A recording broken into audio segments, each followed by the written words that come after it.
Welcome to the Balls Not Court Podcast. Cortez Paulus here, Kevin Carter, and Steve Vanorder is here as well. Forward. So good to have you gentlemen here on this fantastic Wednesday evening. All right, well, let's start with Steve. How you doing, sir? You weren't here on the last show, so Yeah. I'm doing good. I'm doing real good. You know, you've been MIA for a little bit, but he's back on here and made his appearance. But you know, we like to bust his chop. Welcome back, Steve. Thank you. Whatever. Mr. Carter, how you doing, sir? Hey. Same What old, I same. carried by him. Same old for you, sir. Hey. All right, and I'm here managing as always. No! You know. You're here? They call me the best game manager, you know, because all I do is just manage the podcast, you know.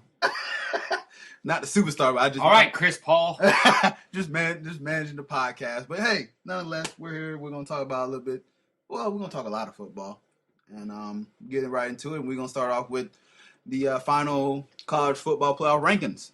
You got Clemson at number 1, Alabama number 2, Michigan State at number 3, Oklahoma number 4, and the first two that are out are Iowa and Stanford. So I want to get y'all thoughts about this weekend and the initial thoughts about the rankings that came out, and we'll discuss a little bit about the bowls. But Kevin, you want to take this first and give me your thoughts of what's going on here? If any of them other Big 12 teams would have been in the same spot Oklahoma would have been in, you wouldn't have seen Oklahoma make it. Or you wouldn't have seen another Big 12 school make it. Or whatever they are. Mm-hmm. You wouldn't have seen one of them make it. Oklahoma got in because their name's Oklahoma. But other than that, hey, it's the way it's supposed to be. But if you would have if you would have put TCU in Oklahoma's position, TCU wouldn't have made it in. You would have put Baylor in Oklahoma's position, they wouldn't have made it in. Oklahoma State, same thing. They wouldn't have made it in. Because their name's Oklahoma, they made it in. Gotcha. Steve, your initial thoughts about the rankings? I agree with them. I think they're right. I said at the beginning of the year, I thought Oklahoma would be the dark horse, and here they are in the Final Four. So, and now they're everyone's darling to win the whole thing. Now they're like, hey, Oklahoma. That's going to be it's going to be a great matchup, Oklahoma and Clemson. I think that's going to be fireworks right there. Who can score 40 first, you know? Yeah, that's the first game on December 31st, 4 p.m. in Miami. And, well, I'm about to say the 4 seed. Oklahoma will beat Clemson. Michigan State will beat Alabama. And then Michigan State will beat Oklahoma. Oh, Christ, I hope not. You just gave your picks this early, huh? No, I didn't. I was just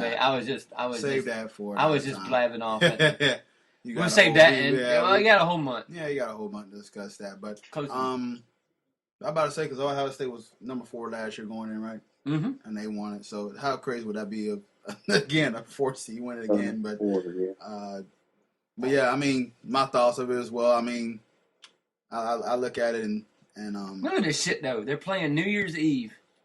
Yeah. And then they don't play again until January 11th. It's out there.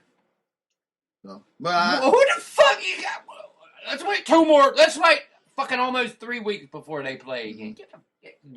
Yeah, it's I think where it's supposed to be. But we can't have an 18 playoff because it would go too long. Well, I mean, I knew if Michigan State was going to be Iowa, they was going to get inserted in there. I mean, everybody knew that. Well, whoever won that game was going to be it's going to be getting in. So, Clemson had a dogfight though with North Carolina, and there was a little bit of a controversy that going on in there. So, Steve, what you thought about that game? Did you watch a little bit of that or the highlights at all for the North Carolina and Clemson ACC title game?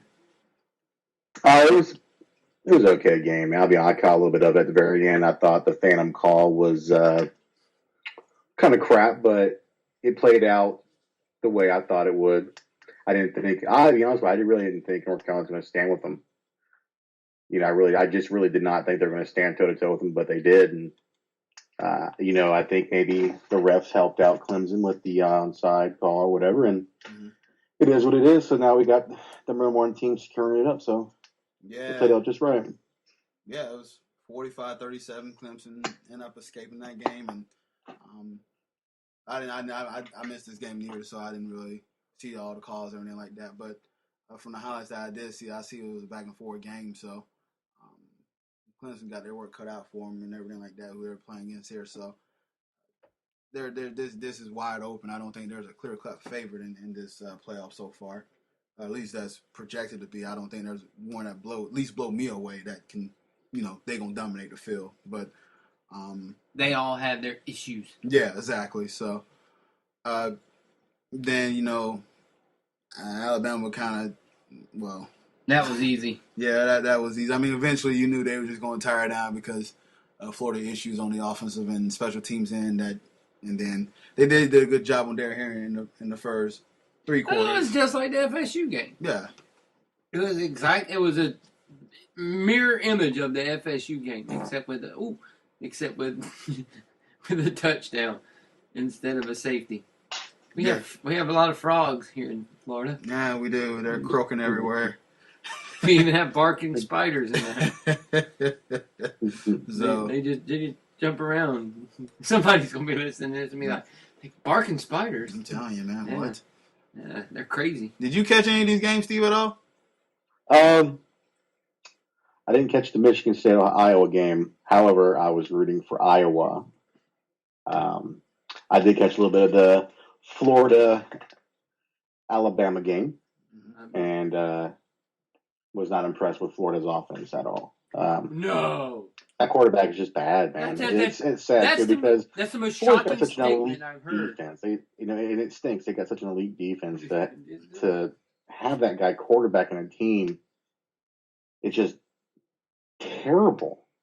I know the feeling. It's about being frustrated with your offense stinking. So, there was one person to blame. Harris. There was one person to blame. Will Grier. Oh, and that's in hindsight. I don't know if that he would have made that much of a difference, even though he's got to be better than Harris. Here's why he makes the difference. You saw the scheme when he was in there. He was hitting the guys that were running wide open. Harris couldn't even get the ball to the guys that were running wide open. The scheme was perfect. The scheme worked because Will Grier was able to get the ball to the guys. When they schemed it up, there's people running wide open. Florida State game, Vanderbilt game, every game there's people running, waving. Like they could have a flag and wave it, and Treon Harris still wouldn't have been able to throw the ball to him. Will Grier was the guy that was getting them the ball. Mind you, it wasn't explosive, and they wasn't throwing for 400 yards a game, and it was looking all bright and sparkly, but it was working with Will Grier. It didn't work at all with Treon Harris. He would have made enough difference to where they would have scored more than 7-9-2. They would have scored more points, and they would have been in better hands if Will Grier would have been there. I'd have gave him a way more better shot during any of these games if Will Grier would have been in there because he was throwing the ball, actually getting it to the people. Treon couldn't even throw the ball to me and you if we were standing 5 feet in front of him with a Samoan suit on or a sumo suit on. Yeah. It worked. The scheme worked because they had somebody to throw it. I just pray to God they get one of the two guys and they play them. Because I think we've seen the last of Treon Harris at Florida. I even think we've seen the last of Will Grier at Florida. Yeah, because, you got that freshman coming in, and Harris is not going to be your starter. We got one or the other coming in. We got one or the other coming in because they're still up in the air on which guy. Didn't Felipe come with you guys? We got Felipe Frakes is already committed, but then you got the guy that was committed to Georgia. Eason? Yeah, Eason. He took the trip to Gainesville, so now it's down to Georgia and Florida, and both of them are early enrollees. Mm-hmm. So whichever one, whatever Eason decides to do, Felipe Franks is either going to go to LSU or Florida. If Eason goes to Georgia, Felipe's going to Florida. So it's one of those things.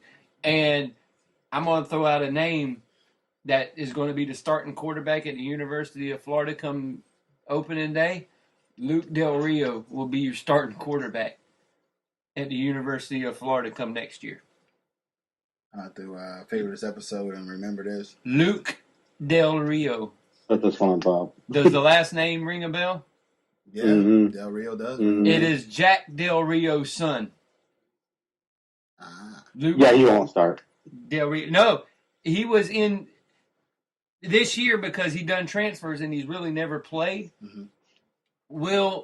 Jim McElwain was trying to get him push through the NCAA. That way he could have played this year because he said he liked what he done in practice and that he wanted to get him on the field already. Nah. So look for Luke Del Rio to be making a big gigantic push, but look for the other two to not even play another game in a Gator uniform. And I'm including Will Greer in it. I can't imagine Greer. I was having a talk about it today as well. It's like, what if you're those freshmen when they're competing, they light it up right away? You got to play the best guy, and then at that point, when Greer does come back, do you play Greer? No, if the guy's doing well, why take him out? You can't do it. It would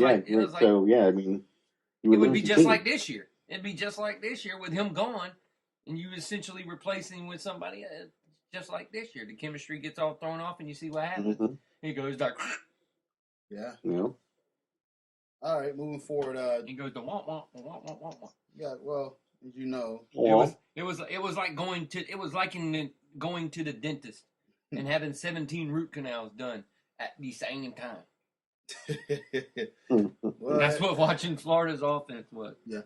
Well, as you guys know, when it comes to December. Speaking of that, SEC Coach of the Year, Jim McElwain. Is he? Won the award today. Oh, you better. Shit. You took a team that won nothing and took them to the SEC championship game in your first year. So, yeah, he won it. He won it this year. Who are they going to give it to? Mark Richt? All right.